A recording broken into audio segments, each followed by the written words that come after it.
Yeah boy, good morning everyone. Ngayon po mag-unboxing po tayo ng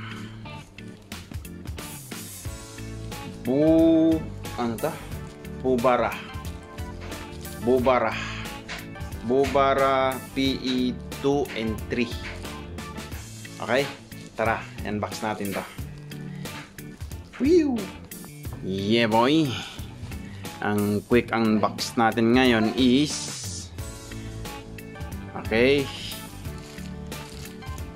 Bubara PE and 3 lure capacity from 20 gram to 60 gram PE 2 and 3, and haba niya is 7.3. So yun nga mga kapising, i-open na natin ito. Yan, so ito yung bat nya. Diyan na muna yan. Ito ang main important. Yan, diba mga kapising, naka-plastic pa ng ganyan, no? O, diba? Ang galing. Ganyan ka-secure po mga kapising. Tatanggalin na natin. Hopefully walang sira. Tingnan natin. Yeah boy, ang ganda. Mashallah. Okay, ito po yung nakalagay dito. Yan.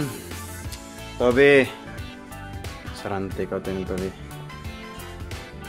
Yan po ang nakalagay dyan. Ayaw mag-focus. Focus na this. Yan. Bubara PE 2 and 3. Dito po yung capacity. Ayaw mag-focus. Yan. Yan ang focus nya. Okay. So yan guide.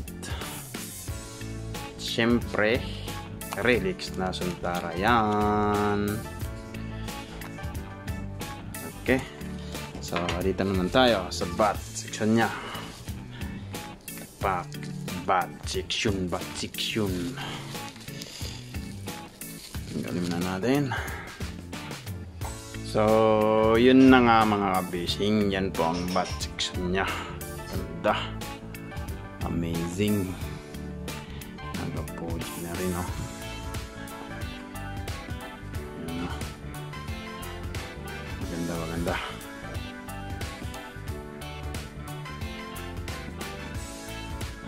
Tapos mga kapising, pagbili nyo po nitong ganyan rod, may kasama pa po itong ganito. Libre po ito mga kapising, previous nya. Basta doon kayo mamili, doon nyo bibilin kay Reels and Rod. Yan, may kasama po nito, libre. Ang bentahan ng ganito po mga ka-fishing dito is nasa 130 to 150.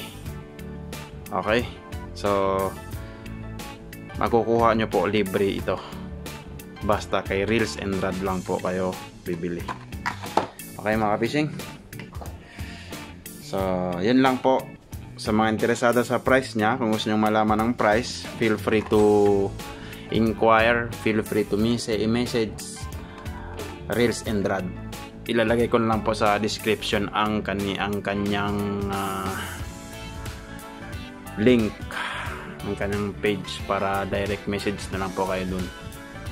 Okay mga kapising, salamat, thank you for watching.